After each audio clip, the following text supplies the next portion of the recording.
A moment of clarity that demanded compassion. Some of Jeffrey Epstein's victims speak and seek justice. Kansas Republican Senator Roger Marshall, an obstetrician, joins us to discuss the furor over RFK Jr.'s changes at the CDC and the future of vaccines. Brand name switcheroo. All year, it was the big, beautiful bill. Not anymore. The coming rebrand of the Trump economic agenda.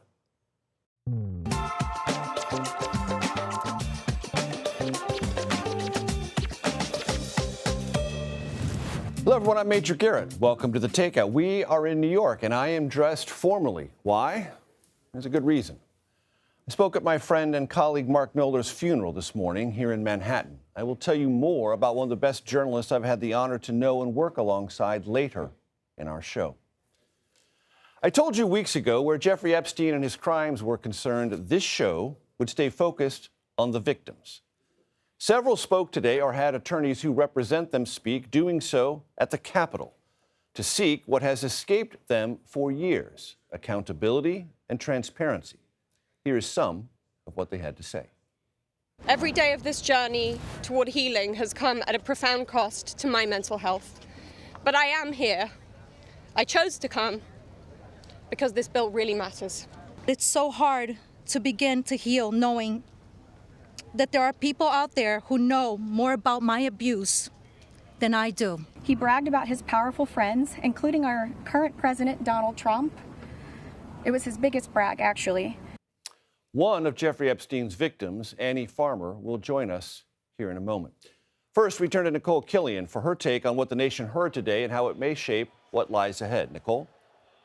Well, it was certainly a very emotional day here on Capitol Hill, really an emotional 2 days, because keep in mind that some of these survivors met behind closed doors with lawmakers yesterday, some of those lawmakers emerging in tears, others calling these women very brave, describing a very powerful and candid discussion. And then today we heard their testimony directly to the American public alongside Congressman Ro Khanna and Congressman Tom Massie, who are both pushing a discharge petition to try to compel the Justice Department to release the Epstein files in full. And so that really was echoed on the part of many of the survivors today who described some of the abuse.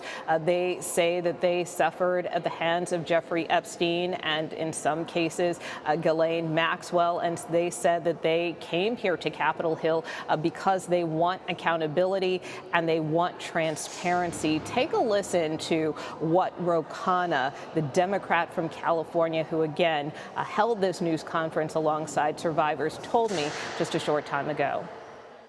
Some of them haven't seen the files themselves. They said they want to see this for closure. They don't have memories fully about what happened. They want to be able to see this.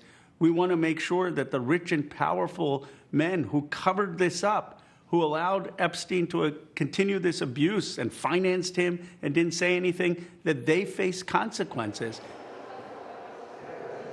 So again, Congressman Khanna telling me that he believes that it was critical for not only his colleagues to hear from the survivors today, but also the American public. And certainly he and Congressman Massie are hoping that this gives even more momentum to their effort to push this bipartisan resolution to try to compel the release of these files. In fact, he told me that they are already at 181 signatures. They need 218. I believe at last check, even in the time since our interview, that number has surpassed the 200 mark. So the number of lawmakers is growing. And again, if we reach that 218 threshold, it would mean that a vote would be forced on the House floor over this issue.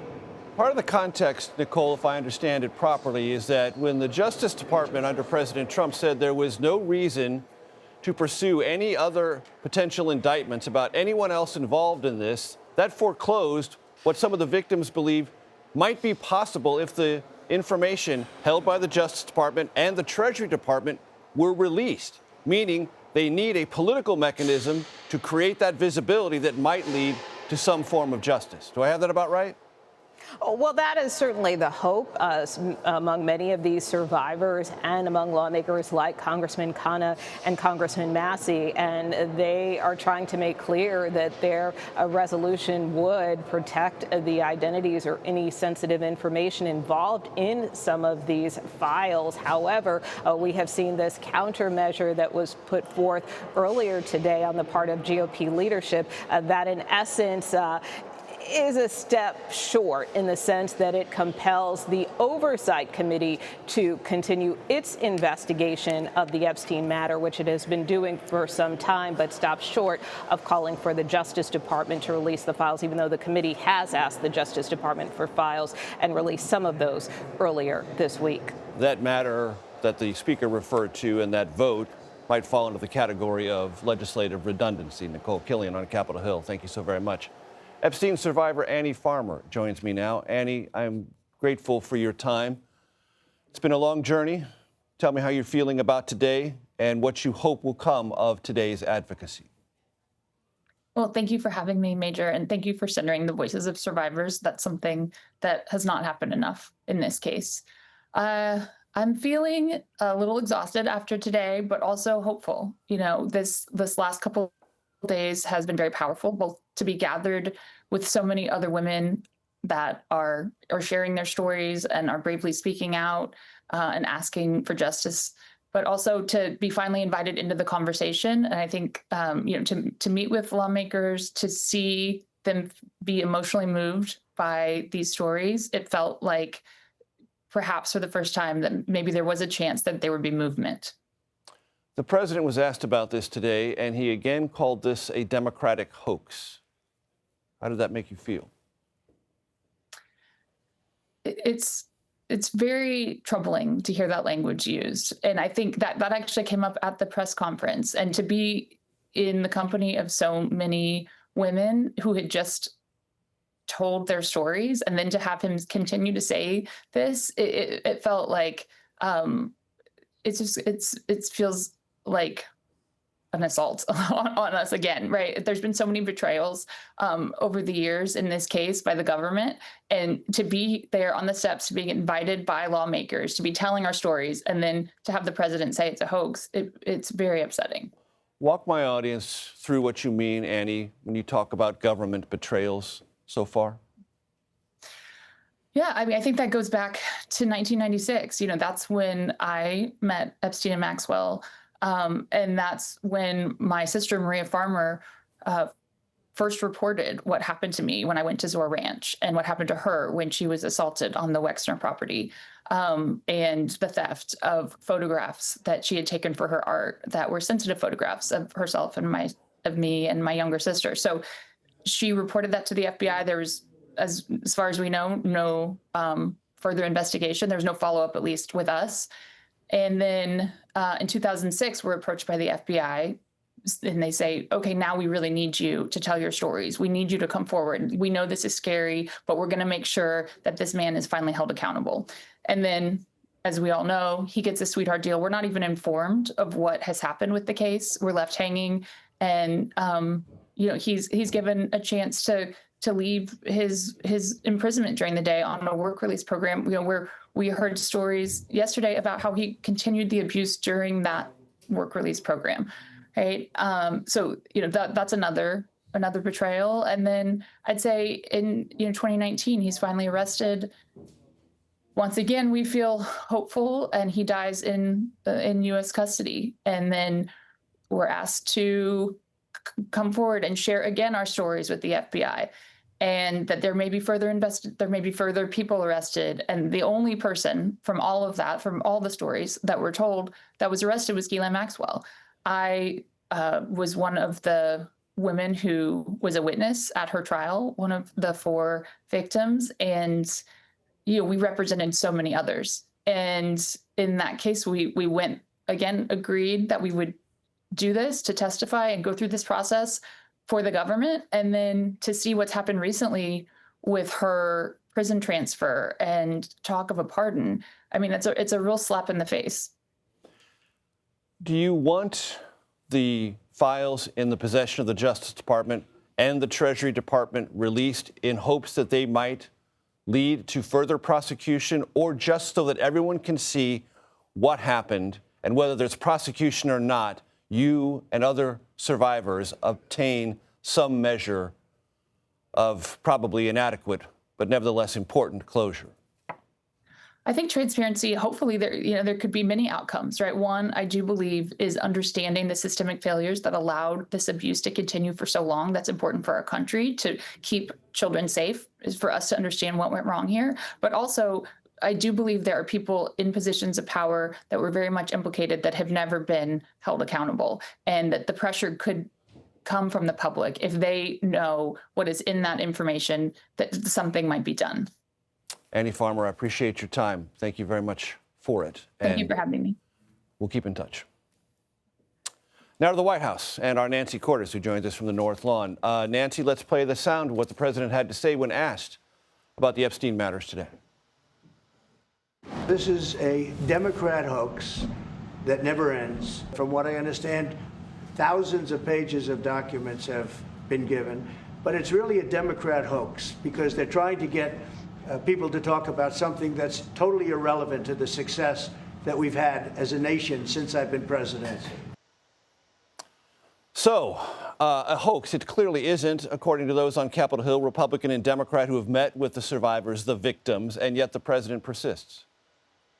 Right. It was remarkable to hear him calling this a Democrat hoax, in particular, given that it is Republican Thomas Massie of Kentucky who is leading the charge on Capitol Hill to get these FBI files related to Epstein released. And, of course, it is the Republican-led House Oversight Committee that is also subpoenaing individuals with former ties to Epstein to dig into this case. And so, certainly there are Democrats who would like to see this material come to light as well. But as we well know, it's Republicans who control the House and the Senate right now. It was also notable, Major, that the president compared this to the Kennedy assassination, basically to make the case that his administration has been putting out batches of documents and that it's never going to be enough, in much the same way that there are conspiracy theorists who never felt like they got to the bottom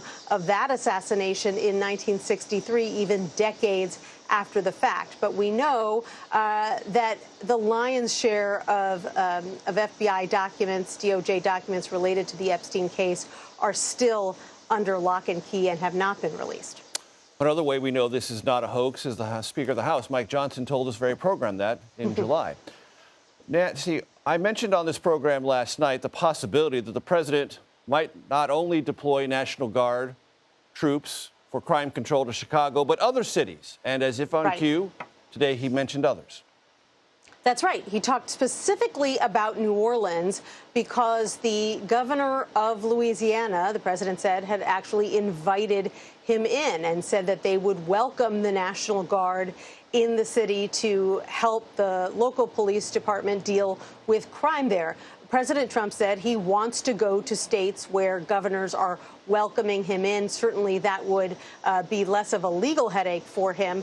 And he almost seemed, Major, to take a step back from his assertion yesterday that he was definitely going to be sending the National Guard into Chicago. He said, we want to send the Guard where we're being asked to send the Guard. And we know for a fact that Illinois Governor J.B. Pritzker does not want the National Guard. Chicago's Mayor Brendan Johnson does not want the National Guard. And so it almost seemed like the president was kind of pivoting away from Chicago and towards New Orleans. It is a decidedly different matter when a state requests a president to intervene as opposed to one that doesn't and has the intervention anyway. Nancy Cordes, as always, we thank you so very much. Still to come on the Takeout, Kansas Republican Senator Roger Marshall on the MAHA agenda, the CDC, and vaccines, plus brand new numbers, I mean brand new numbers from the CBS News polling team on how Americans feel about the Trump economy, and remembering veteran White House correspondent Mark Knoller, an appreciation of a journalistic legend and mentor to many. The Takeout returns in 90 seconds.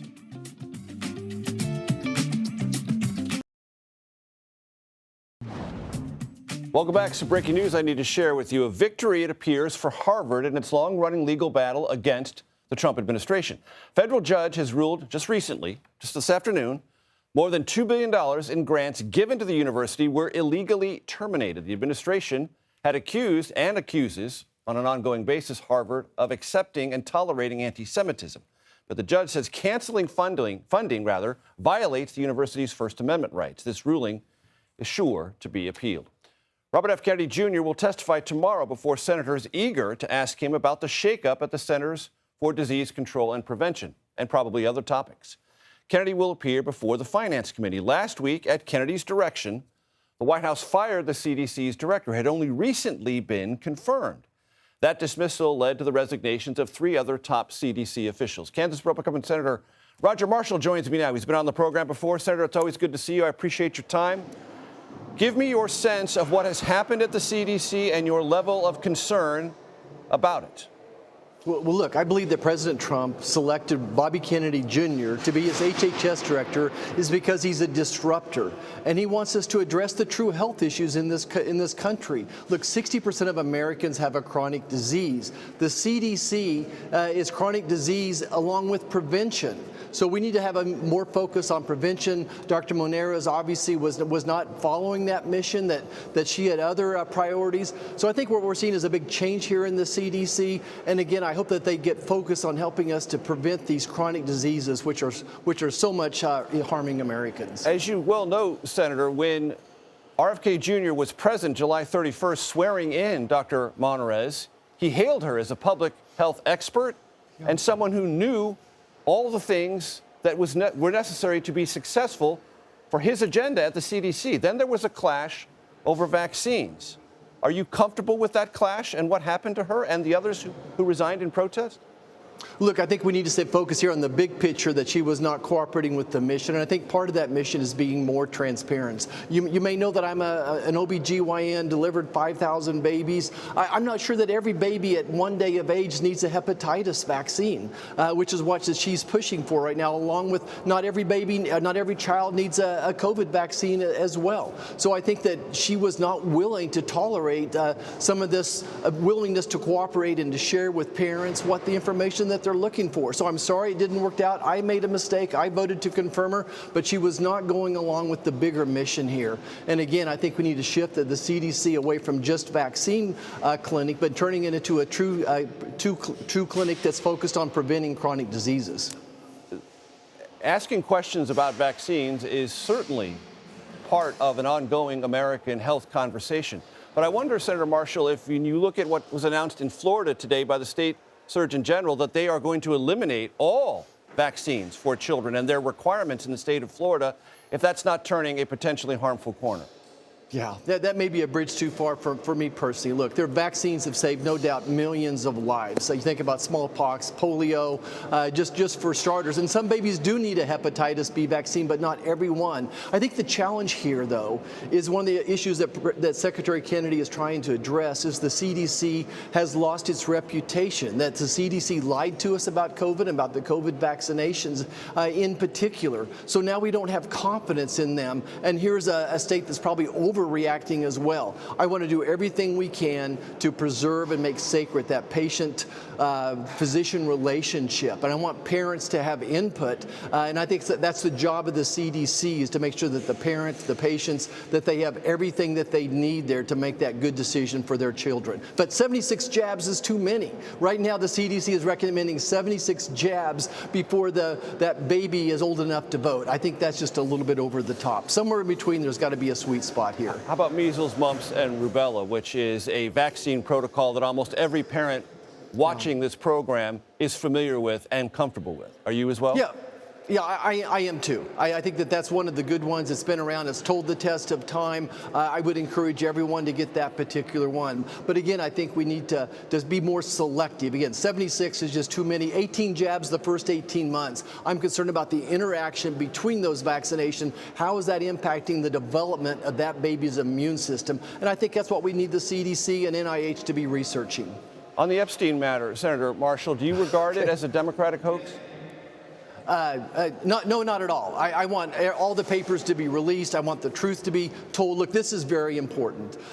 Look, these young ladies were sexually abused. They were raped. I want every person that was involved with that to be held accountable, thrown in jail, all those types of things. As a father, as a grandfather, I want to make sure that everybody in that is held accountable.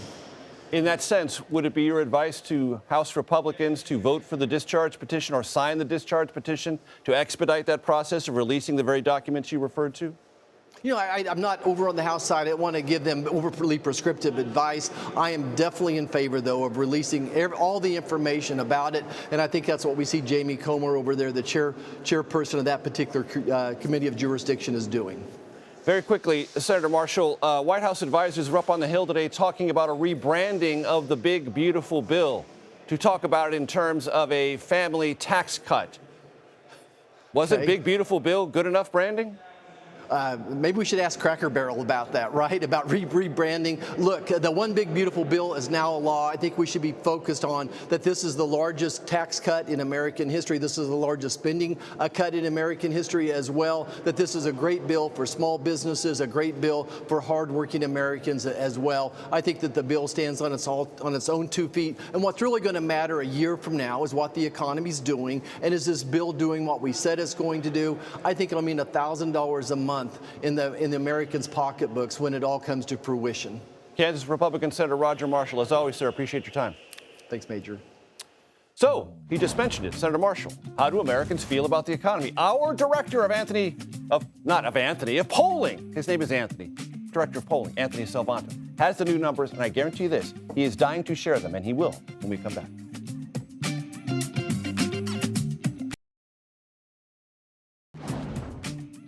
Welcome back to the Takeout. Let me tell you, they do not let me move around here at all here in New York, not 1 inch. A new CBS News poll finds Americans' views of the economy remain negative. Joining me now, your friend and mine, CBS News Executive Director of Elections, Anthony Salvanto. Anthony, break it down for us. Speaking of things, I can reach out and touch you, but they won't let me move. Well, it's it's the go wide, folks. here. I can't even move. But real, please go. Well, this tees it up because speaking of things that aren't really moving much. This is views on the economy. There we go, yeah. And you see this line is, well, it's okay. It's ticked down a little bit. It was bounced up a little bit during the summer. Came up from the trough of the tariffs and things like that, and anxieties related there, too. Exactly. Off its lows from earlier this winter. But we are, as they say in the markets, I guess, trading in a bounded range here, right? Indeed. Trading in the 30s.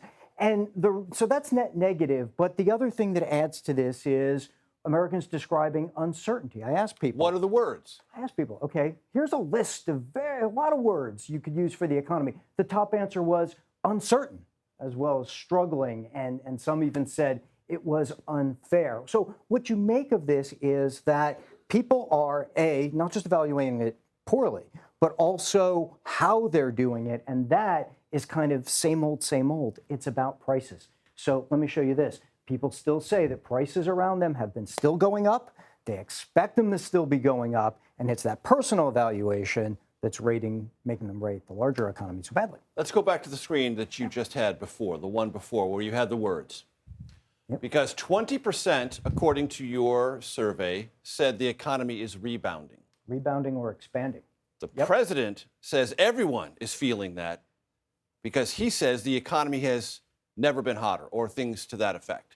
That 20% suggests that's not reaching down to most Americans. It's not. Look, there is some partisanship in this, and there always is in economic evaluations, right? You want to support the president, you want to say it's rebounding, et cetera. There's also some income parts of this, too. People who have higher incomes are more likely to say they're not feeling inflation as much, and they think the economy is doing a little better. Again, that personal experience. But as a macro number, no. Most Americans are not feeling this and haven't been for a while. It's kind of that expectations. We saw this over the summer, too.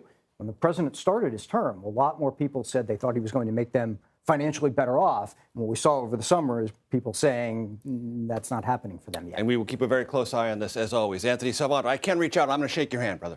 Thank you, man. Unpopular in polls, the president pushes a one big, beautiful bill, rebrand, the effort to sell the law in a new way to voters ahead of the midterm elections. That's next. You're watching The Takeout.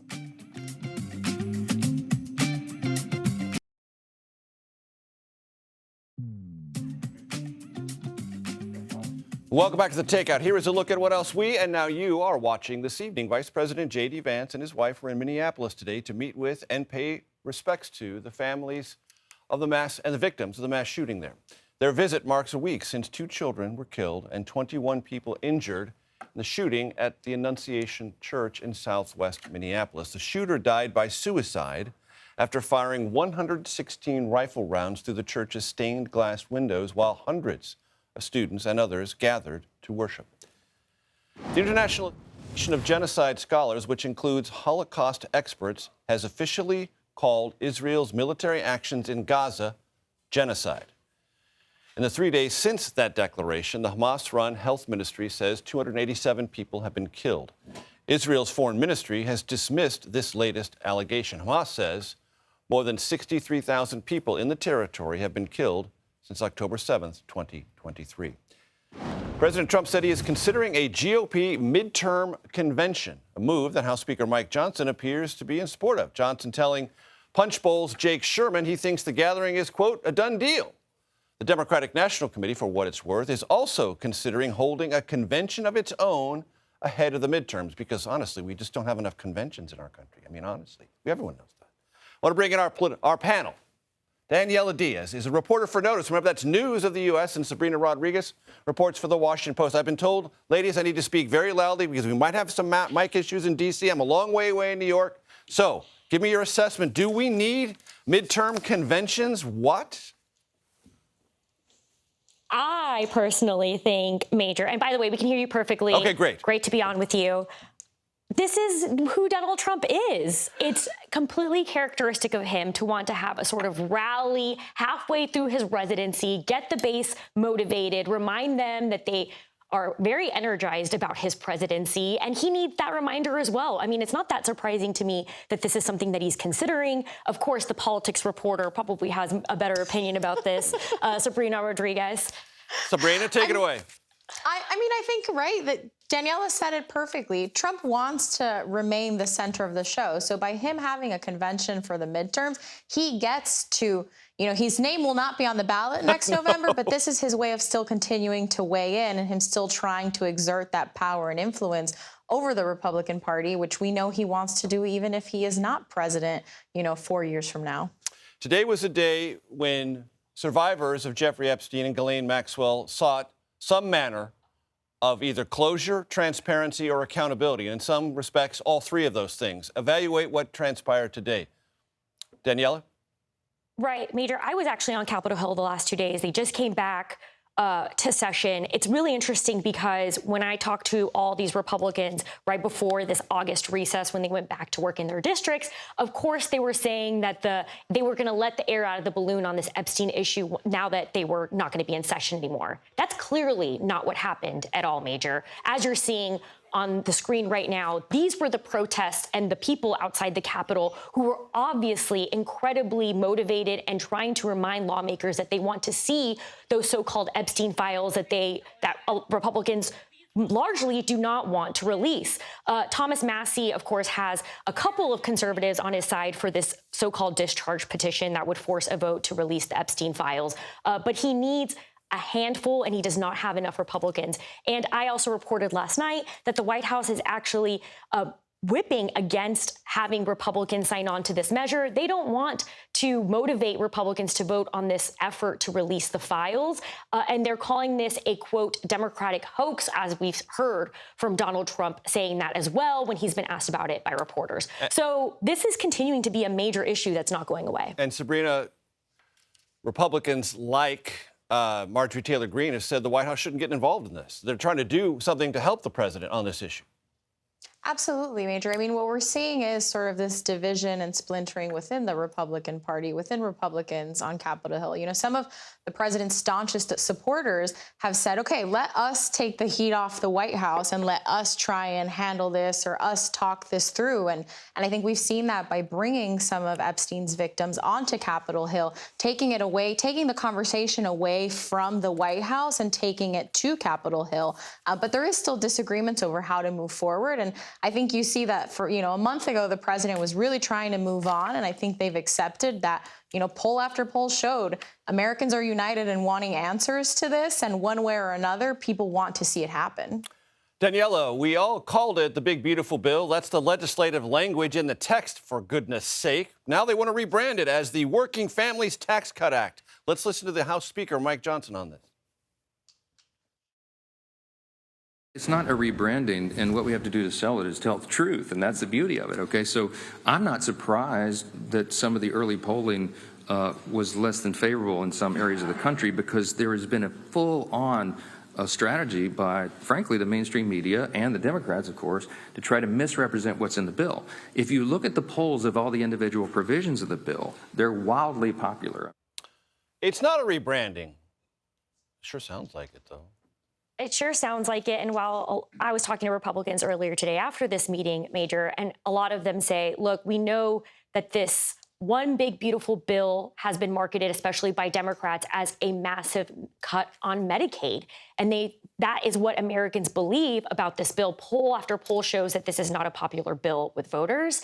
And that is why you're seeing Republicans rebrand this as the Working Families Tax Bill. And so it's interesting to see how they're going to actually take this out when we've heard the president for months talk about this as the one big, beautiful bill. And this is exactly what Democrats were hoping for. I also spoke to Democrats about this on Capitol Hill earlier today, Major, and they were, of course, saying this is what we expected. We knew this was going to happen. This is a bill that is not helping voters, and they are feeling that the messaging from Democrats during this August recess is working. And Sabrina, we got about 90 seconds. You get to run as far as you want on this. My experience is when a White House is trying to build a new political messaging campaign, especially in the summertime, it gives them new talking points before the August recess, not when they've gotten back and we're peddling the old message all during the month of August. But that's where they are.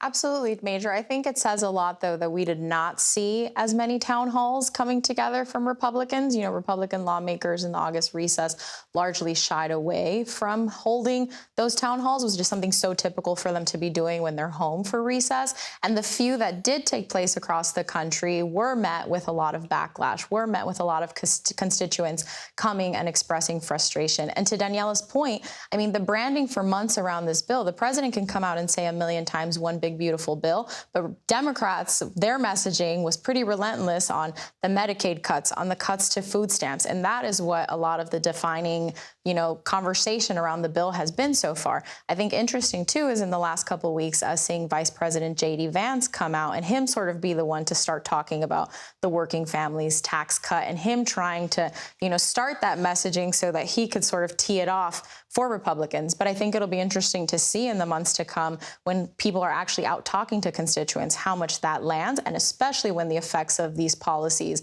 actually take effect and start hitting people. Right. What you call it is one thing. How people absorb it in their actual lived economic lives is the key. Daniela Diaz and Sabrina Rodriguez, as always, thank you so very much. Next stop, the Supreme Court, as an appeals court blocks the president from deporting Venezuelan migrants using an 18th century law. More on that next, right here on The Takeout. Welcome back. President Trump's attempted use of an 18th century law to deport Venezuelan migrants is in all likelihood headed to the Supreme Court. Why? Because an appeals court has said he cannot use that for that purpose. Camila Montoya Galvez joins me now. Camila, always great to see you. Hi, Major. What did the appeals court say, and what is the likelihood this goes to the Supreme Court? Almost certain. Yes, and just to level set, Major, this wartime authority dating back to 1798, 22 years after the Declaration of Independence was signed. John Adams was president. That's signed correct. it into law. Yes. Has not been invoked ever during peacetime until now. Right. Because traditionally it has been used against states and governments that are actively at war with the U.S., but the Trump administration made this extraordinary legal argument that the criminal gang from Venezuela, Tren de Aragua, was actively invading the U.S. and that suspected members of that group should be summarily expelled from the U.S. without any due process. The court in New Orleans has rejected that categorically, saying that the criminal gang Tren de Aragua is not, in fact, invading the U.S., and that traditionally this is not an act of invasion. Illegal immigration is not a military incursion into the U.S. Criminal activity does not connotate an illegal invasion of the country. and the administration does not have the authority to summarily deport suspected gang members under this authority. However, the panel said, importantly, that the administration does have the legal authority to utilize other immigration laws to deport suspected gang members who are here in the country illegally, but that requires some degree of due process, Major. And Camila, I'm not trying to put you on the spot, but let's try to put two things together. There are 3 battleships of the United States government off the coast of Venezuela. There was a action yesterday against a fast boat blown out of the water by the United States military coming from Venezuela. Will that be part of this conversation that will eventually make it to the Supreme Court, that we're treating this as if it's almost a near military situation? Yes, because the administration said that the people on that boat were alleged members of this Venezuelan gang, Tren de Aragua, who were trying to traffic drugs into the country, illicit drugs into the U.S. And so that has been the argument, that these suspected gang members should effectively, Major, be treated as enemy combatants and should be subject to wartime authorities. This court has said otherwise so far.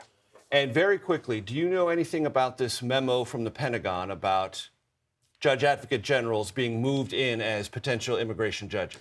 Well, the Trump administration faces a major hurdle in its mass deportation effort, and that is that there's a huge backlog of millions of pending cases before the immigration court system and only 600 immigration judges to oversee them. So now it is turning to Department of Defense lawyers to serve as temporary immigration judges. Camila Montoya Galvez, you always have it, every single time. I appreciate it. Next, my conversation with a leading philanthropist in that wonderful place known as San Diego. His assessment of the state of giving back and giving more. You're watching The Takeout.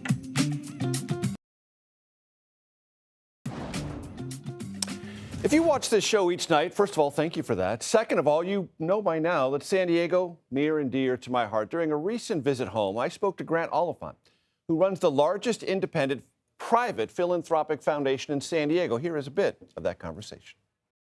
Talk to me about the state of philanthropy in America today. So, yeah, we're in an interesting moment in philanthropy. I think, first of all, this is historically a very generous country. People from all political persuasions, left, right, and center, have historically been very philanthropic. And one of the ways we organize ourselves in American society that is pretty unique to this country is delivering services and ideas and innovation and advancement to the rest of society through nonprofit organizations that the people fund or the government funds, and so the people fund indirectly. And that's been a staple of American society for a long time. I think what we're experiencing now is some questions being raised about the viability and importance of that structure. Some organizations, some of that questioning is coming from government, and some of it is coming from people who question the role of philanthropy in American society, who don't like the fact that wealth plays the role that it does in determining the importance of these things. I get both, but I have been privileged to work in this field for the better part of my career. And I came out of journalism. I have been exposed to multiple forms of different philanthropy and different philanthropists. And what I have seen is a beautiful human act of trying to change the world through this process of giving back and contributing something new. And what I've also seen is that it drives so much of what we call American greatness. So just to take one example, right now there are all kinds of questions hovering over federal funding of institutions of higher education. And setting the politics of that aside for a moment, we're sitting in a city that is one of the global leaders in medical research, which means solving disease and figuring out how to heal people and heal community. And that is the cutting edge front line of that is happening through research that is funded by the federal government and by philanthropy. Without that funding, America doesn't lead the world in those areas, and San Diego doesn't lead America in it. So I see right down to the local level how important this work is in, again, what we define as the greatness of this country.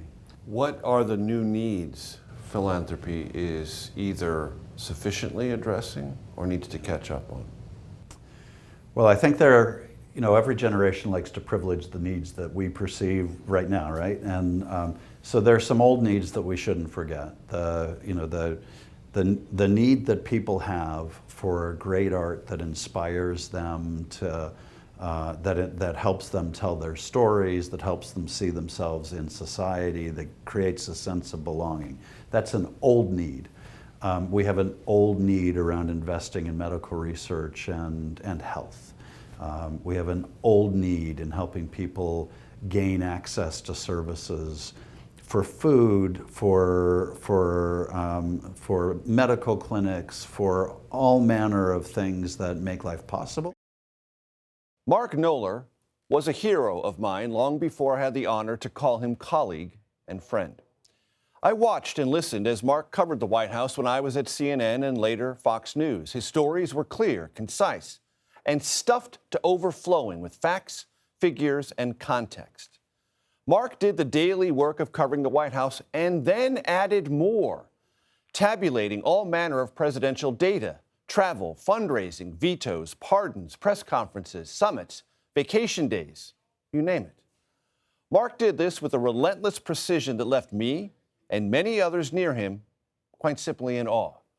Where, we wondered, did he find the time, the energy, the focus to never let a detail slip? To this day, I do not know. What's more, Mark found the time to encourage and show kindness to young reporters. I was one of them. An attaboy from Knoller, I can tell you, was better than a raise. Money, of course, as we all know, comes and goes. Recognition from a great one, a true original and powerhouse of White House coverage, priceless. Mark was serious, but also witty and wise. He had a keen eye for hypocrisy and a knowing ear when spin came tumbling from the White House podium via press secretary or president. Mark respected the office and the power of the presidency. He was never rude or judgmental, but he was, as all good journalists are, skeptical and thorough. He taught me a great deal, and while I am tempted to say I will miss him, the truth, and this is the best part for me, is that Mark Knoller will always be with me. That's it for the Takeout today. We'll be back in Washington, D.C. tomorrow. Please stick around. The Daily Report starts right now.